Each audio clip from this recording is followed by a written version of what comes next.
नमस्कार, आप देख रहे हैं 4 PM और मैं हूं आपके साथ निधि तिवारी। मध्य प्रदेश में विधानसभा चुनाव के लिए अब कुछ ही समय का वक्त बचा है, लेकिन चुनाव से ठीक पहले बीजेपी में खलबली मच गई है, या फिर यूं कहे कि भगदड़ मच गई है। लगातार तमाम नेता भाजपा छोड़कर कांग्रेस का दामन थाम रहे हैं। अभी कुछ ही दिन पहले सिंधिया समर्थक समंदर पटेल लंबे चौड़े काफिले के साथ कांग्रेस में शामिल हुए थे और अब चुनाव से पहले भारतीय जनता पार्टी को बड़ा झटका लगा है। शिवपुरी के कोलारस विधानसभा से बीजेपी विधायक वीरेंद्र रघुवंशी ने पार्टी से इस्तीफा दे दिया है। जी हां, बताया जा रहा है कि वीरेंद्र कांग्रेस की सदस्यता ले सकते हैं, तो ये बड़ा झटका लगा है भाजपा को। लेकिन पार्टी छोड़ने से ज्यादा चर्चा हो रही है आरोपों की, जो विधायक ने इस्तीफा देकर सिंधिया समर्थकों पर लगाए हैं। जी हां, वीरेंद्र रघुवंशी ने भाजपा पर, शिवराज सरकार पर और सिंधिया पर कई सारे गंभीर आरोप लगाए हैं और एक पत्र भी लिखा है जिसमें भाजपा सरकार की कलई खोल कर रख दी है। तो क्या लिखा है पत्र में, आगे आपको बताएंगे, लेकिन उससे पहले पार्टी छोड़ते वक्त उन्होंने क्या कुछ कहा है वो सुनिए। लेकिन जब से जोड़ तोड़ की सरकार बनाई है, मेरा मध्य प्रदेश त्राही त्राही हो गया है। मैं और कोई आरोप नहीं लगाना चाहता, इतना ही कहना चाहता हूं कि भ्रष्टाचार के साथ साथ ऐसे अनेक ऐब इनके मंत्रियों में हैं जो प्रदेश को शर्मसार करने वाले। आप सबसे मशवरा लूंगा, पूरे क्षेत्र से लूंगा। मेरा जीवन का लक्ष्य जनसेवा है। मैं राजनीति में नहीं था। जनसेवा करते हुए 2007 में आप सबकी मांग पर उपचुनाव में मुझे मौका दिया था। आप सबने प्रेम दिया। आपको विधानसभा के कार्यकाल के अंत में क्यों मालूम पड़ी? मैं जनसेवा करना चाहता हूं। पूरे जिले के लोग, आप मीडिया के साथी, सबसे चर्चा करूंगा लगातार। कांग्रेस अगर आपको मौका देती मुझे निर्देश क्षेत्र के लोग करेंगे। ये सिंधिया के जो मंत्री हैं उनका खामियाजा सरकार को 2023 में उठाना पड़ेगा, निश्चित रूप से उठाना पड़ेगा। और ये बात मैंने उस दिन जिला कोर कमेटी की सीएम हाउस की बैठक में भी मुख्यमंत्री से निवेदन किया, जब मेरी उन्होंने मुख्यमंत्री की प्रभारी मंत्री द्वारा मुझे और मूल भाजपाइयों को पीड़ित करने के विषय पर चर्चा की और वो चर्चा करने को तैयार नहीं थे माननीय शिवराज सिंह जी।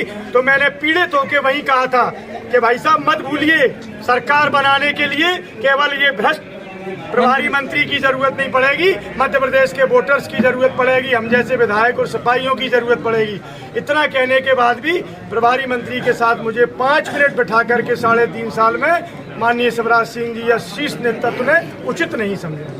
अगर शिवपुरी विधानसभा से कांग्रेस आपको मौका देती है, उम्मीदवार बनाती है, तो आप तैयार हैं इसके लिए? मैं कह रहा हूं ना कि जनता जनार्दन, शिवपुरी शहर के लोग, कोलारस जिला, करेरा, पिछोर में सब जगह सेवा करता हूं। 2, 4, 6, 8 दिन में जो भी आपके सुझाव आएंगे जन सेवा के लिए मैं उस पर अमल करूंगा। और आप सब कहेंगे कि राजनीति आपके लायक नहीं है, तो मैं राजनीति करूंगा भी नहीं, मैं जन सेवा करूंगा। क्या कारण है कि में अंतिम निर्णय कब तक लेने वाले हैं? जैसे आप सबके पर्याप्त सुझाव आ जाएंगे, आज से ये संदेश जाने के बाद सैकड़ों टेलीफोन आएंगे, सैकड़ों जगह से आप लोगों का मशवरा होगा। मैं भी अपने जो शुभचिंतक है जनसेवा में मेरी मदद करते हैं, 100-200-500 लोगों को मैं भी टेलीफोन लगाऊंगा, सब लोगों का सर्वसम्मति से। तो विधायक का कहना है कि सिंधिया के आने के बाद से भाजपा की रीति नीति ही बदल गई है। भाजपा के पुराने कार्यकर्ताओं की अनदेखी हो रही है। विधायक ने अधिकारियों की पोस्टिंग को लेकर भी नाराजगी जताई है। इसके अलावा उन्होंने कहा कि उन्होंने पिछले 3 से 5 सालों में अपना दर्द मुख्यमंत्री शिवराज सिंह चौहान और भाजपा शीर्ष नेतृत्व को बयां किया था, लेकिन उनकी बात नहीं सुनी गई, उनकी जरा भी सुनवाई नहीं हुई। और सिंधिया खेमे के दोनों मंत्रियों पर भी उन्होंने आरोप लगाए हैं, प्रद्युम्न सिंह तोमर और महेंद्र सिंह सिसोदिया पर। उन्होंने तो यहां तक कहा कि उन्हीं पर झूठी FIR कराना चाहते थे वो लोग। और पार्टी छोड़ते वक्त एक पत्र भी उन्होंने लिखा है। इस पत्र में विधायक रघुवंशी ने कहा कि पूरे ग्वालियर चंबल संभाग में मेरे जैसे पार्टी के कई कार्यकर्ताओं की उपेक्षा नवागत भाजपाई करते रहे हैं और ये सब आज तक हमारे साथ सिर्फ इसलिए होता रहा क्योंकि हमने पूरी निष्ठा और ईमानदारी से 2014 और 2019 के लोकसभा चुनाव में भाजपा का काम किया और सफलता पाई। विधायक ने आगे लिखा कि शिवपुरी और कोलारस विधानसभा में भ्रष्ट अधिकारियों की पोस्टिंग सिर्फ इसलिए की जा रही है ताकि वो मेरे हर विकास कार्य में रुकावट डाल सके और मुझे और मेरे कार्यकर्ताओं को परेशान कर सके। सिंधिया जी ने ये कहकर कांग्रेस की सरकार गिराई थी कि किसानों का 2 लाख रुपए का कर्ज माफ नहीं किया जा रहा, लेकिन भाजपा की सरकार बनने के बाद उन्होंने कर्ज माफी तो दूर, आज तक इस बारे में बात तक नहीं की। उन्होंने आगे कहा कि विधायक दल पार्टी की बैठकों में प्रदेश हित के मुद्दों पर कोई चर्चा नहीं करना चाहता, बल्कि भ्रष्ट मंत्रियों का बचाव अवश्य करते हैं। मैं एक जनसेवक हूं, ऐसे वातावरण में घुटन महसूस कर रहा हूं और आहत हूं। ये पत्र लिखते हुए उन्होंने इस्तीफा दे दिया और विधायक ने खास तौर पर मंत्रियों पर भ्रष्टाचार के आरोप लगाए हैं। उन्होंने कहा कि सरकार के मंत्री और अधिकारी पूरी तरह से भ्रष्टाचार में डूब गए हैं, यानी कि भ्रष्टाचार का भूत सीएम शिवराज का पीछा ही नहीं छोड़ रहा है। शिवराज सिंह चौहान की सरकार लगातार भ्रष्टाचार के आरोपों में घिरती चली जा रही है, क्योंकि ऐसा ही आरोप कांग्रेस ने पिछले काफी वक्त से शिवराज सरकार पर लगाया है और लगाती रही है, क्योंकि कांग्रेस आरोप लगाती रही है कि शिवराज सिंह चौहान की सरकार 50% कमीशन की सरकार है। और ऐसे ही तमाम प्रदर्शन भी कांग्रेस की तरफ से देखने को मिलते हैं, तमाम ट्वीट देखने को मिलते हैं।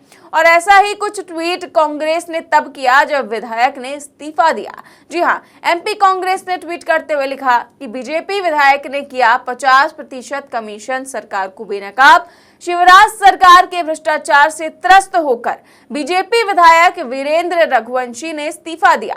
शिवराज जी, अब तो बीजेपी विधायक तक आपकी 50% कमीशन राज को बेनकाब कर रहे हैं। लूट, झूठ और भ्रष्टाचार, ये है 50% कमीशन की सरकार। तो कांग्रेस ने 50% कमीशन की सरकार बताते हुए ये ट्वीट किया और कहा है कि विधायक ने खुद इस तरह के आरोप सिंधिया पर लगाए हैं। तो बीजेपी से इस्तीफा देने के बाद इस बात की अटकलें भी शुरू हो गई हैं कि वीरेंद्र रघुवंशी जल्द ही कांग्रेस में शामिल हो सकते हैं। कहा जा रहा है कि वीरेंद्र रघुवंशी 2 सितंबर को सुबह 11 बजे कांग्रेस में शामिल होंगे और पीसीसी चीफ कमलनाथ और जयवर्धन सिंह उन्हें सदस्यता दिलाएंगे। लेकिन ये इस्तीफा न केवल बीजेपी के लिए बल्कि सिंधिया के लिए भी बड़ा झटका साबित हुआ है। खास बात यह है कि वीरेंद्र रघुवंशी कभी सिंधिया समर्थक माने जाते थे। 2007 में वो कांग्रेस की तरफ से ही उपचुनाव जीते थे, लेकिन 2014 के लोकसभा चुनाव के समय जब वो कांग्रेस छोड़कर बीजेपी में शामिल हुए थे तो भी उनकी सिंधिया से नाराजगी बताई जा रही थी और अब उन्होंने फिर से सिंधिया की वजह से ही बीजेपी छोड़ दी है। फिलहाल तो एक विधायक ने ही पार्टी से इस्तीफा दिया है, लेकिन कहा जा रहा है कि कुछ और भाजपा विधायक भी पार्टी छोड़ सकते हैं। तो इस तरह की तमाम अटकलबाजी चल रही है कि केवल विधायक ही नहीं, कई मंत्री भी इस्तीफा दे सकते हैं ठीक चुनावों से पहले। और कांग्रेस भी लगातार भ्रष्टाचार के आरोप लगाती रही है। पेसीएम जैसे कर्नाटक में चलाया गया था, उसी तरह से ममेटो के पोस्टर भी लगातार लगाए जा रहे हैं कांग्रेस की तरफ से और कहा जा रहा है कि 50% कमीशन के अलावा और किसी तरह से काम होता ही नहीं है एमपी में।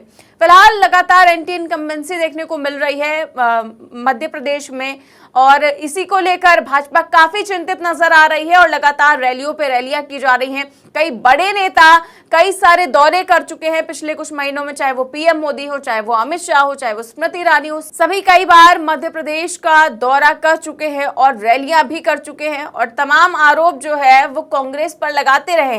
लेकिन जिस तरह के आरोप भाजपा विधायक ने लगाए हैं उसको लेकर लगातार राजनीति गर्म नजर आ रही है और अब कहा यह भी जा रहा है कि अभी और भी लोग पार्टी से इस्तीफा दे सकते हैं। फिलहाल तो अभी एक ही विधायक ने दिया है। आप इस खबर पर क्या सोचते हैं और एमपी में भाजपा के हालातों पर आपकी क्या राय है, हमें कमेंट बॉक्स में जरूर बताएं। देश और दुनिया की तमाम बड़ी खबरें जानने के लिए देखते रहिए 4 PM न्यूज नेटवर्क। नमस्कार।